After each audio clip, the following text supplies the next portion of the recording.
10 years ago, when I got in front of an audience and talked about the application, nobody wanted to step outside that philosophical, theoretical, intellectual realm, right? Because doing something means you're going to have to change something about yourself. Painful. Yeah, you're going to get uncomfortable, right?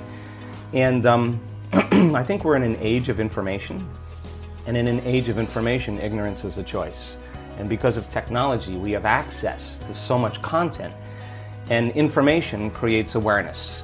And awareness is consciousness, and you can't have consciousness without energy. They work together. So there's an energetic change, I think, that's taking place in the world right now, where people are so informed that old models, old paradigms are beginning to break down, whether it's the medical model, or the religious model, the educational model, journalism, the economy, politics. It's all beginning to come to the surface because something else has to come out.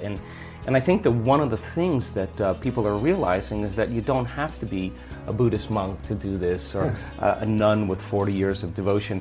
You just got to understand the formula. And just like any skill or anything you learn, you got to go from thinking to doing to being. You got to take knowledge, you create the experience, and if you keep doing it over and over again, you start getting a skill, or you start getting wise about how to do it. And you know that you know how to do it. Well, in the last 10 years, we have assembled a scientific team. And let's see if you can really make significant brain changes. I don't want those changes to just be in your mind. I want them to be in your brain. I want to be able to see before and after pictures to say, that person has a significant change after a traumatic brain injury, or anxiety or depression, or a cyclic mood disorder, or a stroke. We want to see that there's been significant change. At the same time, let's measure your brain in real time, and let's look to see what that transformation process looks like. And in the discovery, Louis, of that process, we gained so much knowledge about what that transformational process looks like. In other words, I can tell you without a doubt that if you're analyzing your life right now within some disturbing emotion, that 100% of the time you're going to make your brain worse. If you think about your life. If you're stuck in an emotion, like you're frustrated, you're angry, you're fearful, resentful, and you're thinking within that emotional state. In other words, you can't think greater than how you feel. That means then you were thinking in the past, because those emotions are a residue of the past. So we see people in the process of change that are analyzing in duality or polarity. That kind of drives the brain into higher states of arousal and further away from true change. So we've done thousands and thousands and thousands of brain scans, and we now know that there's a formula to create greater brain coherence, greater brain efficiency, to make your brain work better. And when your brain works better, you work better. At the same time, it requires a clear intention and an elevated emotion to begin to change your energy and to change your life. And nobody changes until they change their energy, right? So then, how do you get a person out of resentment, frustration, into joy and freedom? Why would they feel grateful or joyful or free if the experience hasn't happened? So most people are spending the majority of their life waiting for something out there to take away their emptiness or pain or the resentment in here. Well, if they're waiting their whole life in separation or lack, then and we create reality, then the lack is driving certain thoughts, which is creating more separation and more lack. So teaching people then to begin to condition their body emotionally before the evidence takes place in their life is breaking a significant habit, right? Yes. So instead of living by cause and effect, now we're beginning to cause and effect. So the moment you start feeling whole and grateful, we now know your healing will begin at that moment. Yes. The moment you start feeling worthy and abundant, your wealth is coming. You're generating a certain amount of energy, a certain amount of wealth. Let's stop telling the story of your past and let's start telling the story of your future. And people who aren't defined by a vision of the future, for the most part, are left with memories of the past. Your brain is a record of the past. It's an artifact of everything you've learned and experienced at this moment. So most people wake up in the morning and they start thinking about their problems. Yeah. And those problems are memories that are tattooed in the brain that are associated with certain people and things at certain times and places. So the moment the person wakes up clean slate, they start thinking about the problems they're thinking in the past. If you believe your thoughts have something to do with your destiny, well, there's a possibility that your past is going to be your future. Every one of those problems has an emotion associated with it. So then the moment you start recalling the problem, you start feeling unhappy, now your body's in the past, because thoughts are the language of the brain and feelings are the language of the body, and how you think and how you feel creates a state of being. So people reaffirm their identity based on the past, right? And it turns out that the redundancy of doing that, conditioning only requires an image and an emotion. And most people are unconsciously conditioning their body into the familiar past, into the known.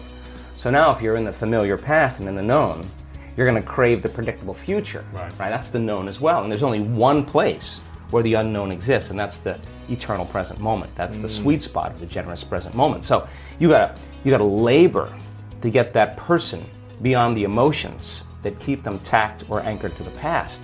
And yes, it takes an effort to do that, but if you keep working with the formula, you'll reach that elegant moment where there's a liberation of energy. And now your body, as the unconscious mind, the objective mind, is not believing it's living in the same past experience 24 hours a day, because you're liberating the body from that emotional state. So you ask the person, why are you so unhappy? Why are you so frustrated? Why are you so resentful? The moment you ask that, their brain is going to associate that emotion to a past event. To a memory. To a memory. Yeah.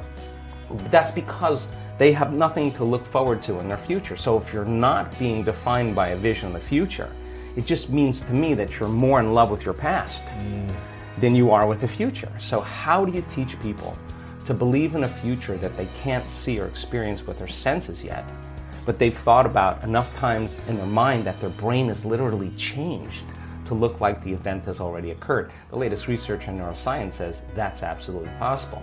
We know that. And how do you teach a person to select a new possibility in their future and begin to emotionally embrace that future before it's made manifest to such a degree that their body, as their unconscious mind, is believing it's living in that future reality in the present moment, and they're signaling new genes and new ways ahead of the environment.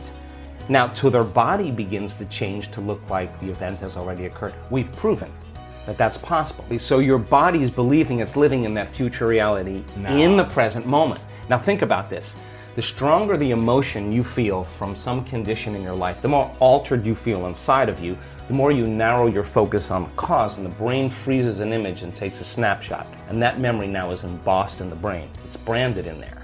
So then people think neurologically within the circuits of those past experiences, and they feel chemically within the boundaries of those emotions. And the stronger the betrayal, the stronger the trauma, the more the body's living in the past, right? So how do you reverse that? So now, if you truly got passionate about a future, we've all done this.